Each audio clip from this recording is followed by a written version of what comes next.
তো গাইস, সবার আগে টিকটক ভিডিওটা দেখো, তারপরে ভিডিওর ফানি কমেন্টস পড়বো। Let's go. Chat GPT, Grok তোমার সাথে কি জানি বলতে চাচ্ছে, কথা বলো তো। গ্রোক বলতো, তুমি দুনিয়ায় এমন এক রকম খানা আছে যেটা দেখা যায়, ধরা যায়, কিন্তু খাওয়া যায় না। এইটা আবার কি খানা? আরে, এটা তো পায়খানা।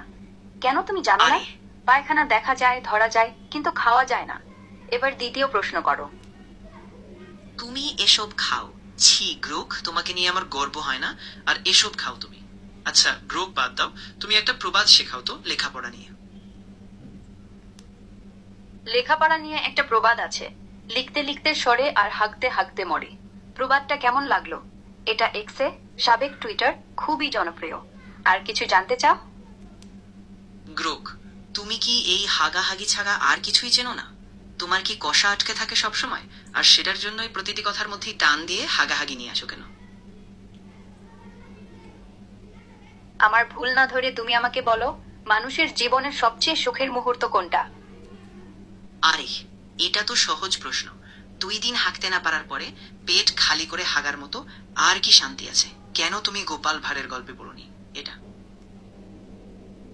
এই যে দেখো, তুমি নিজেও এখন হাগাহাগির মধ্যেই ঢুকে পড়েছো। तो चलिए शुरू करते हैं। 203 সহজ সরল, কঠিন জাউরা। আমিও এআই আর চ্যাট জিপিটির মধ্যে প্যাচ লাগাই দিছি। মানুষের জন্য এআই ক্ষতিকর, এআই এর জন্য মানুষ ক্ষতিকর। 203 লাইগের আছে।